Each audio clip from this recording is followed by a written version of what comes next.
I would say the industry has kind of caught up and like there are a lot more cute options now for just in general, like diaper bags and even diapers. But when I had my babies, I was like, why is everything like rubber ducky and like monkeys? Like I want something like that's a fashion accessory. If I'm going to wear it like a baby carrier, I don't want it to be unappealing. Like I wanted it to be beautiful and I want to feel good in it. Right. Everything I design, it's like I'm thinking about me as a mom and other moms and parents and like what would make them feel good. There is no hood like parenthood. Hi, I'm Kanika Chadda Gupta. I'm a former CNN journalist, mom of 3, including twins, and host of That's Total Mom Sense, the podcast. Now, if I had $1 every time I heard, gee, you have your hands full. On my show, I interview change makers on their life lessons, legacy, and superpower of intuition, which I call our Mom Sense and Dad Sense. I've had the privilege of working with Mom 2.0, March of Dimes, and the White House, and have had some pretty amazing parents on my show. Hey, what's up? I'm Kelly Rowland. Hi, this is Chelsea Clinton. It's me, Bobby Brown. Can't wait to share my story. That's Total Mom Sense is a production of the Evergreen Podcast Network. Be sure to subscribe wherever you listen to podcasts and on YouTube so you never miss an episode. To join my tribe, visit that'stotalmomsense.com and follow me on Instagram at Kanika Chadda Gupta. Now let's dive into today's episode. How many of you have used baby carriers in those earlier years? I know I did, and so did my husband at the very same time because we had twins. It was so much easier than opening and closing our bulky twin stroller. And then our third came along. So the OG carriers did a number on my back. That's why I wish I could go back in time and do that whole phase all over again with Tushbaby. Founder and CEO Tammy Rant created Tushbaby, the single carrier that supports your body, all your stuff from your credit cards to your diapers, and your kids ages 0 to 3. And bonus, you will look so chic wearing it. Tammy is a mom of 3 as well, and she is familiar with the usual aches and pains that come with traditional carriers, strollers being bulky, strap-in carriers, wraps and sacks are too sweaty. She knows it all, and she wanted to create a solution that would help parents carry their little ones effortlessly with something that looked good, felt good, and stored more, freeing them up to do more. 5 years later, the Tushbaby Hip Carrier is a best-selling viral sensation that's convenient, comfortable, and doctor-approved, and loved by thousands of caregivers worldwide. Tammy has been on Kickstarter and Shark Tank and is a scrappy and successful entrepreneur who's going to break it down for us today. Tammy, welcome to That's Total Mom Sense. Thank you so much, and thanks for having me. I'm so excited to be here. Me too. I wanted to start with asking you a little bit about your childhood and background. Oh my. Okay. I was born in Scotland. My mom is actually Egyptian, but immigrated to America when she was 8. And she met my dad in Scotland, had 3 daughters, and lived there for 17 years. And when my parents split, she moved us back to America. And so I was a child of a single mom who was a hustler. She got shit done. Sorry for the inappropriate language. Yeah. Okay. We cuss on here. All right. She was the example for me and my sisters who all grew up to be pretty big powerhouses, I would say, personalities and strong work ethic. And we got that from my mom. So my childhood was really just growing up with girls, a lot of women in our family. And funny enough, I have 3 daughters now myself, watching my mom just kind of do it all, working crazy hours, raising 3 children on her own, never letting us know for a second that we were having any financial struggles. So she was amazing and incredible. She still is. And I kind of owe everything to her. Oh, that's beautiful. And I know we've been texting and we bonded about our moms.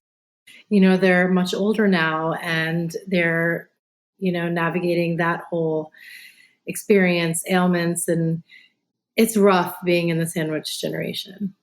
Mm-hmm. Yeah, it's a hard time. It's hard seeing your parents start to for lack of better word, weakened, I guess I would say. She's just always been so like strong physically and emotionally. And she's still, emotionally and mentally very, very strong, but I'm seeing her body start to deteriorate a bit, and that's really hard.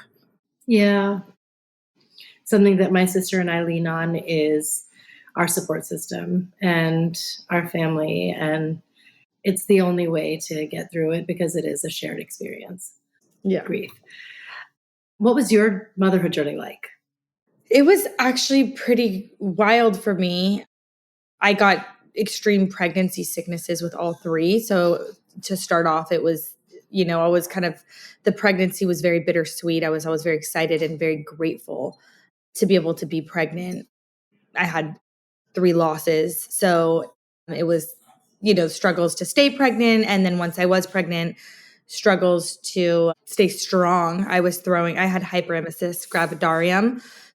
It's just like almost like extreme morning sickness that lasts pretty much the whole pregnancy. But for me, it was the worst in the first 26 weeks. And then it felt kind of like what I would imagine a first trimester to feel like for the rest of the pregnancy, except for my third lasted a bit longer. But so from pregnancy was hard. And then it was, obviously like every mom, your life changes. You go from being independent and being able to do what you want when you want to like having these little babies that you need to obviously put first and just change your life to your priorities just change to theirs, to make them happy and do what they need. But it was beautiful and wonderful. And I would say like I was very, very lucky. I have a big support system, a lot of help. And I love being a mom. It's the best thing ever and the hardest thing ever. But I would say early childhood years were really tough for me when I had, 3 under 5. And I'm sure you can relate to that. And I don't even know how you did it with twins and the newborn all that quick. But that part was difficult and stressful. But I look back and like we have a lot of family videos and we watch them. And we were just watching them for my daughter's 7th birthday last week. And it's the hard times are not, the nostalgia is what you remember. You remember the like good things, so it's like I forget about the like being up all night and being stressed and tired and starting a business at the same time. And I just remember like how cute they were and how sweet they were and little and their little voices, and I miss it. But we're in a new phase now and I really am enjoying this phase. So very, very happy. Aw. Yeah. Oh, that's so wonderful. And I completely relate. I don't mind that we put on those rose-colored glasses when we think of them. It's totally valid. I want to go into your eureka moment with Tushbaby. How did that come to be? So my second daughter, Nora, was I think about 6 or 7 months old, and she was what they call the Velcro baby. So she was just attached to my hip all the time. I carried her everywhere. So I remember my mother-in-law specifically being like, put her down. You don't need to carry your baby all the time. And I'm like, but she cries if I don't. She's like, well, that's your fault. You've trained her. And I'm like, I know, but this is what it is. And like, she's not going to want to be carried one day. And like, I kind of like it. So, Right. That's right. I like them being with me and close to me and all that. So I found myself wearing full strap-on carriers around the house.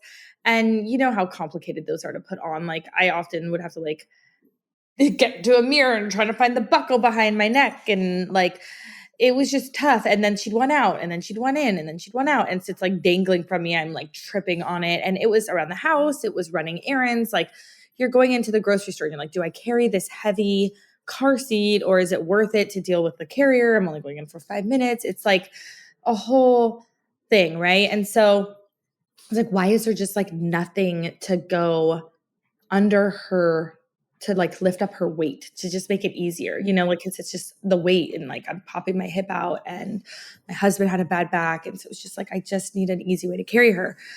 So that's kind of where the idea came up. And then I had my sister-in-law help like draw it up and then we made a prototype and I started using it for myself. I was like, I just want it for myself. And then I was wearing it out everywhere and people every time. I mean, I'm not even joking. 5 to 10 people would approach me like, what? Like if I was in a park for an hour, there was at least 5 people that would be like, what is that? Like, oh my gosh, I need one of those. Yeah. And I started talking to my husband being like, I think there's real appetite for this product. Like I should make these.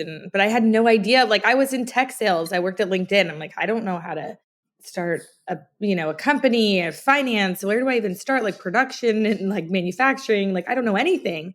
But I really believed, like I had this dream to go on Shark Tank for many, many years. I was like, if I could just get the right product. And I really believed in the product, and I really loved the idea of learning it and giving it a shot and making it like a side business for fun. Like I was like, I'll just do this out of my garage. I'll sell them like in local Facebook groups and, at the parks. It's just supposed to be like a fun little thing. So I took it on as like a side project, Yeah. but it turned into so much more. Oh, that's brilliant. It really, really did. It's a phenomenon now. And I want to just share a little bit about the benefits of baby wearing to start. I mean, of course, it's an ancient practice, and you'll know much more about this than me. But, whether it was Native Americans or mothers around the world, it was the most effective way to transport your baby from place to place and then go about your day and your work. And when I started diving deeper, I found a great blog that does a recap of the benefits of baby wearing. There are many of them, but I want to just touch on some. It's good for cognitive and social development. It prevents flathead syndrome. That's something that, all parents are concerned about when they have a newborn. Your baby may cry less. They feel like they're still in the belly. So, in that fourth trimester, you want to simulate the womb as much as you can. There's more consistent weight gain, stable heart rate and body temp.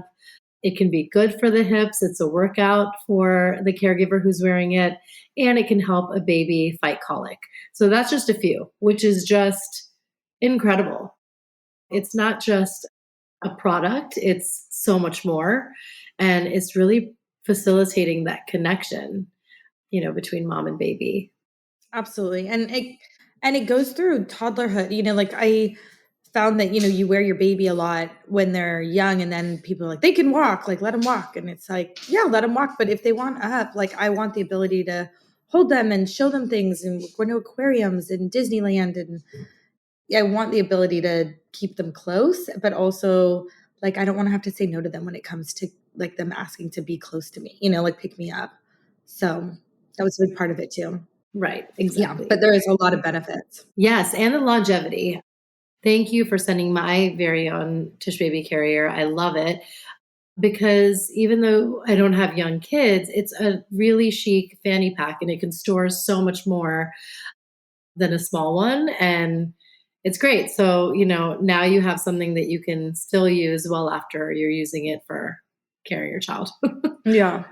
And maybe I should, since this is, it isn't a visual, people can't see what it is. Maybe it'd be good for me to just kind of explain what Tushbaby is. Yes, please do. Tell us how it was designed. So it's a hip seat baby carrier, which you had mentioned.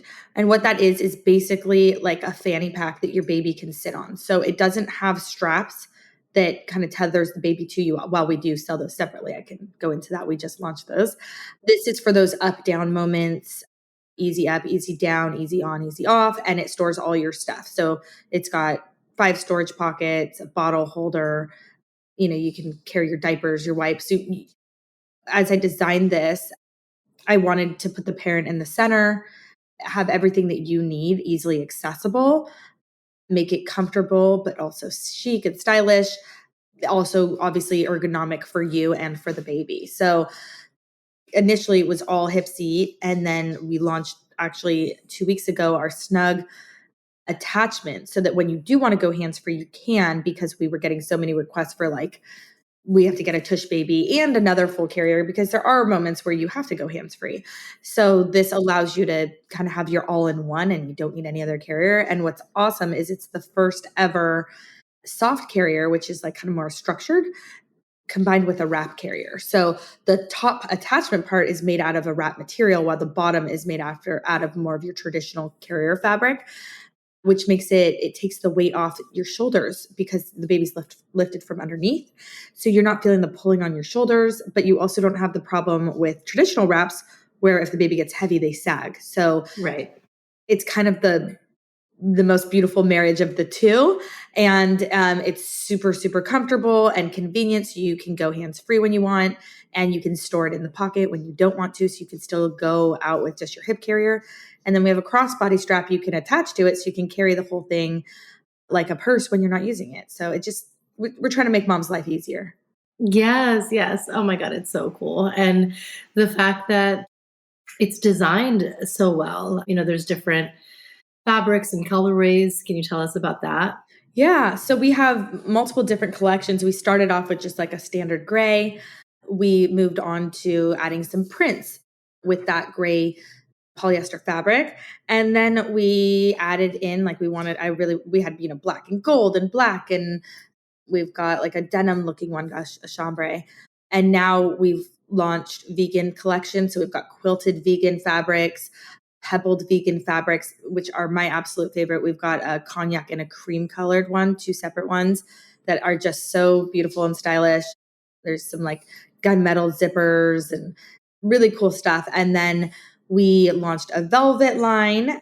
And actually next week we're rolling out a orchid colored velvet. And we're coming out with our higher end line as well that has a tweed, like a Chanel type tweed, and a metallic snow leopard, which is really cool. Wow. So yeah, we've got some fun colors coming out, and yeah, you kind of sometimes feel dorky in a baby carrier, and I did not want that. Yeah, no, I mean, I had this diaper bag that I loved at the time that's polka dots, and it's like, I'm not rocking that after the fact. Yeah. It just looks so corny. So yeah, this is far more stylish. And speaking of which, you came out with totes too now, right?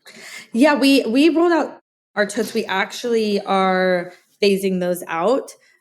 So those are like a diaper bag, and we only have it in sand left. Mm-hmm. They're very, very cool, but it is a hard market to tap into. Like, there's a lot of competition in the diaper bag market, but we also did design that to be really like beautiful and chic and like something that you could wear after babies. So like it doesn't look like a diaper bag. And I use that as my travel bag. Like when I go to the airport, like that is 100% of the time my travel bag, and love it for that.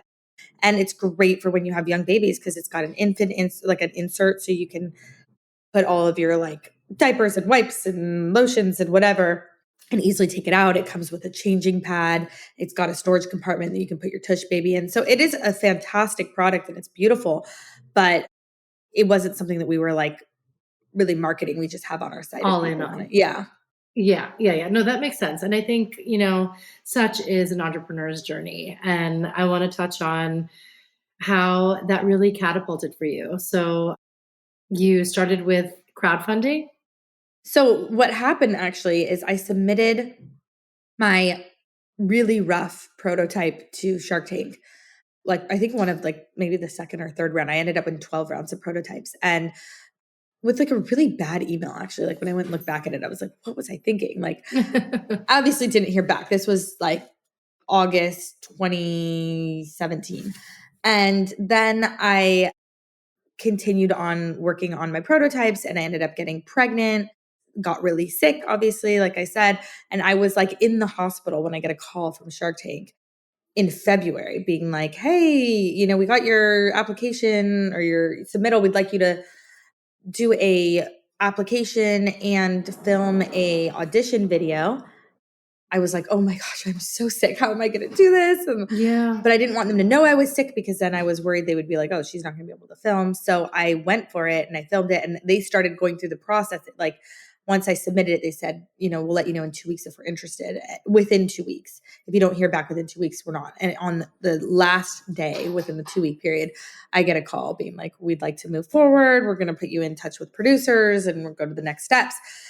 And I was like, oh my gosh, well, okay, they were filming this. Like, I want to say 2 months later, they wanted to film my episode. I didn't have a website. I didn't have product. All I had was samples. Wow. I had no sales. So I was like, okay, film. I need sales. Like, I've watched Shark Tank enough to know that like, you don't go on there with no sales. It'll get like torn apart. Yeah, you'll just get like obliterated. I mean, they want to know the numbers. Yeah. And like prove that it's a viable product, and like people are going to buy it. So I very, very quickly within a month pulled together a Kickstarter campaign where you have to, you film video and you have to write it all out and have all these terms and when it's going to ship and all this stuff. So I got that live and it did really well. It ended up going viral. And this was back in the day when like viral wasn't as common. Wow. And Insider posted it and it got like 30 million views or something crazy. Amazing. Yeah. And we just started getting sales like this was like the last 4 days it was going viral, and it was still viral when the Kickstarter ended, but they couldn't buy it anymore. And so it ended at, I think, $124,000 in that 30-day period. And then I filmed Shark Tank 4 days after that. Wow. It had closed. And then, they're like, what are your sales? And I'm like, well, I just finished my Kickstarter 4 days ago. And that's what we did. And they accepted that. So they were happy with it. Oh my gosh. And what was the experience like? Who were the sharks on the show at that time? It was like the main, like my episode, they had guest ones there filming that week, but the day I filmed, it was everyone except for Barbara. So it was Lori, Mr. Wonderful, Kevin O'Leary, Mark Cuban, and Damon. Yes. Yeah. Okay. Awesome. Oh my goodness. And what were some of their comments? I mean, they're amazing. I was out there for 45 minutes and it only showed 12. 42 of them was like really positive and great. But of the 12 that they show, 3 of those is showing some intense moments. So it seems like it was like pretty rough, but it was actually really great. I felt like I needed to film longer. I knew that you need to be out there for a little while for them to have enough footage to edit it to like get to air, because not everyone airs that films. And so in the back of my head, I'm like, you can't accept a deal. Like when they started making me offers within the first 10 minutes, I was like, oh my gosh, this is wonderful. But like, if I just close a deal right now, like I'm not going to air. That was in my head. I got to keep going. And so when I'm putting them off, they started getting angry. Like, can I listen to everybody? And like, I actually really did want to hear what Lori had to say. And she was my ideal partner. Mm-hmm. But it did make them pretty angry that I wasn't accepting the offers that they made that were what I asked for. So they backed out. And so there was all of that, but it was a fun experience for sure. Yes. Yeah. And were they supportive after the fact, or did you have any kind of mentors or those who were like, hold my hand, I've got you? Lori and her husband, Dan, I spoke to after. Mm-hmm. Yeah. They're wonderful people. Like, honestly, Lori is a really kind and genuine person. And so is her husband. Yeah. So I have nothing bad to say about that. They're amazing. That's what we want to hear. That's wonderful. And then tell us a little bit about the business growth and the challenges along the way, because I think not everyone gets that rare opportunity to be on Shark Tank, but we all have great ideas, and it's like, if there's anyone who's listening is like, my idea is freaking amazing, what next? And especially if it's in the baby industry, we'll kind of zero in on that. I would say like the first couple of years were the hardest because I didn't know a lot, right? And I was like learning on the fly. So I had to make a lot of mistakes to kind of figure out the right way to do things, if that makes sense. Mm-hmm. I didn't go to business school. I didn't have a good foundation to be an entrepreneur, to be honest. But what I did do is reach out to founders and ask for time with them so that I could learn from them. How did you find your suppliers, and how did you build your financial plan? How'd you get your patent? Like, just basic stuff. Yeah. That would be my advice, is just like reach out for help. Don't be afraid to ask for help. Yes, exactly. And do you have communities that you lean on? I know you and I are both part of Mom 2.0, and I met your team. They were so friendly and helpful, and they connected me to you. So Mom 2 is definitely one for me. And it was great to be able to cover their summit and promote all of the wonderful keynotes and speakers on that total mom sense. But I feel like we need to have several. I would say for me, there's Hey Mama, Female Founder Collective. Do you kind of tap into these organizations, or are there others that are like, these are my people? I would say that I have not done a great job tapping into those communities. Like, I've kind of built a little bit of a community of group of women entrepreneurs with baby brands, and we communicate a lot. So we've got like a text group that we just like are constantly like, hey, do you guys have a good 3PL recommendation. I need to move mine, or what's going on with, the freight costs right now. And so we just always communicating like all day, every day.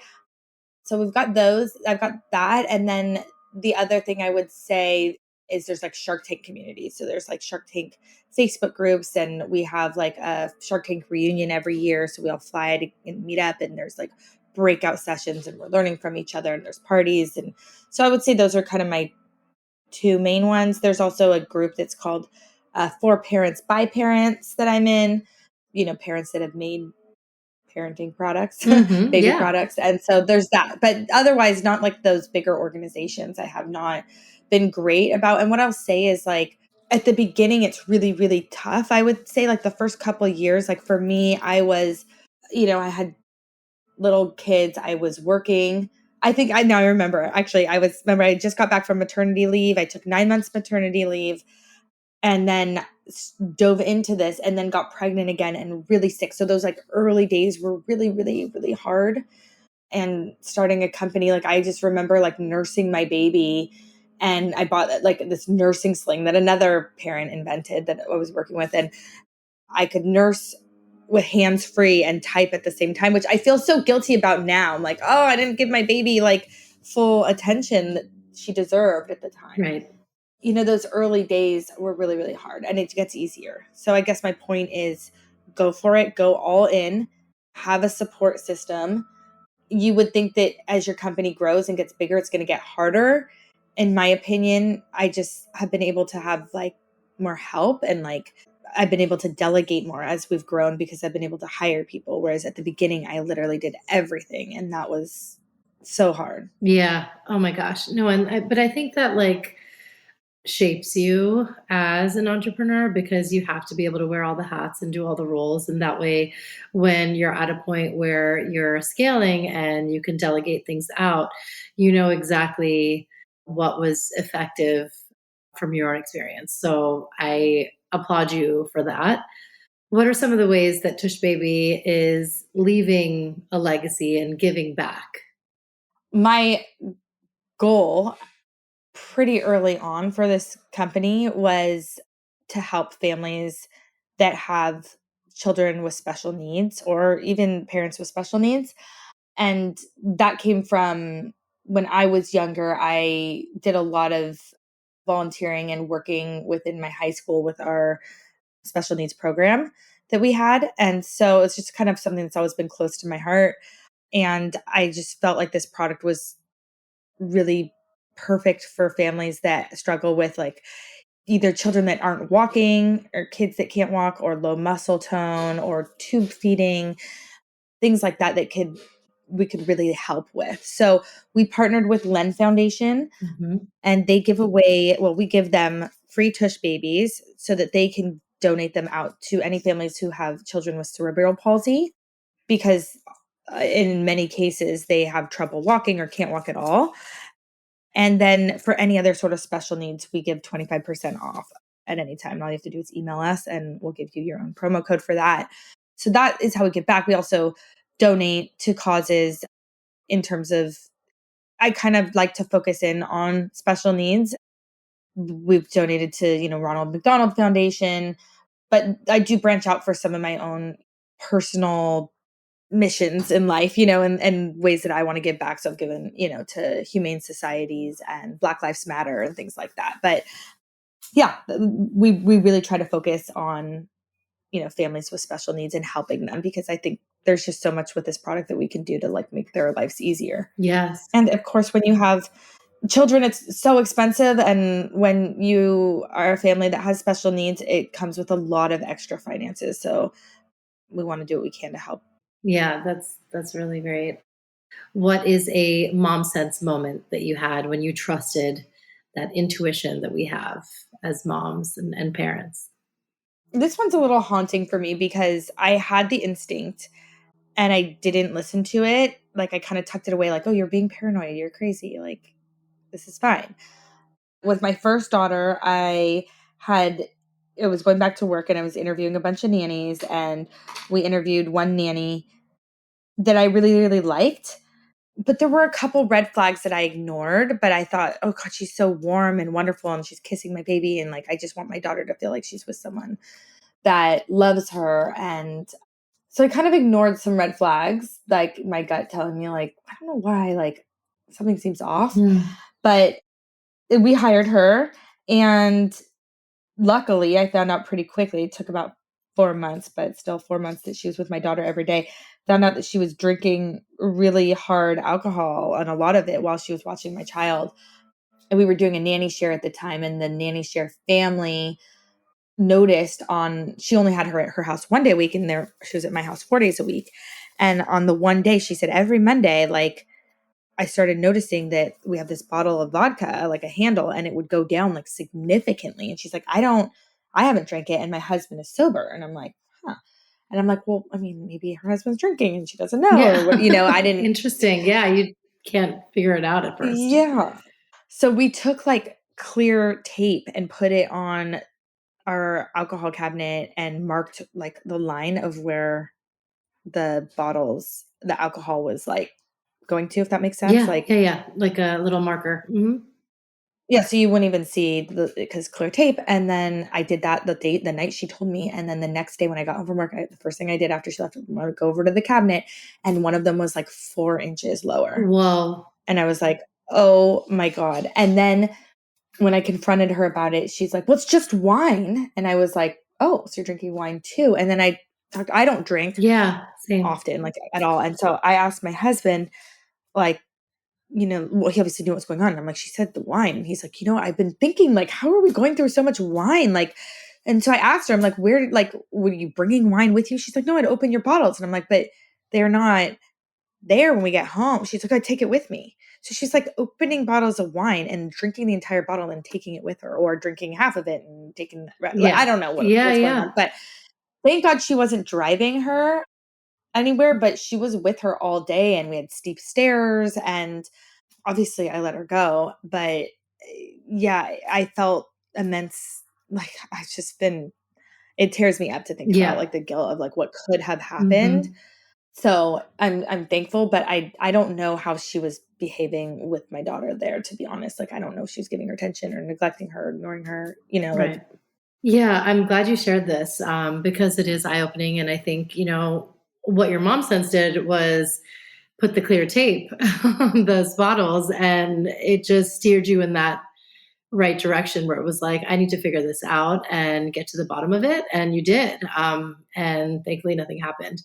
This happened to a friend of mine too. The same thing where she was watching the nanny cam and she was drinking, took the bottle in her tote and would leave. And we have to be vigilant when it comes to our kids. yeah. Full stop. Let's not forget our quote of the day. Is there a quote that you live by? I really like the quote, "When you know better, you do better" by Maya Angelou. Hmm. And I just really believe, like, I like to believe that people are inherently good. And if they make mistakes, that they learn from them. And myself too, like, I like to take my mistakes and turn it around. And like, once I know, like, I won't do that again. Like, if I did something bad, like, I know I will do better next time. Right. I like to think that people are good, and when they do something bad, I give them the benefit of the Yeah. doubt that they didn't know any better. That's so sweet. Yeah. And where can my listeners find you and your amazing products? You can find us at tushbaby.com, and if you use promo code MOMSENSE20, you'll get 20% off your order. Awesome. Thank you so much, Tammy. This was such a joy. I'm so glad that we have become friends and can stay in touch and support each other, because I think that's the most important thing, not only in business and in our work life, but as fellow moms. Absolutely. And thank you so much. I feel the same way. It's been an honor to be here, and I've really enjoyed getting to know you. Thank you for listening to my episode with Tammy Rant. It was so insightful. So, if you have an idea that you would like to take to market, especially in the parenting or kids and family space, just go for it. She is living proof that you can see through your dreams and problem solve for this audience and see continued success. Congrats, Tammy, on all that you've created with Tushbaby. Thanks for extending my audience an exclusive code. Be sure to use the code MOMSENSE20 when you visit tushbaby.com to receive 20% off your order of your new baby carrier. That's MomSense20 at tushbaby.com.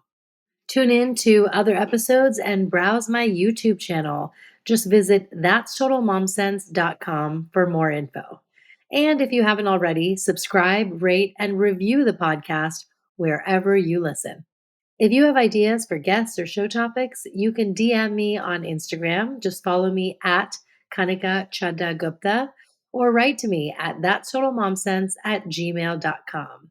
I really appreciate your feedback, and my team and I get back to every single email. Remember, always trust your mom sense and dad sense. Stay strong, super parents. I'll see you next time. That's total mom sense.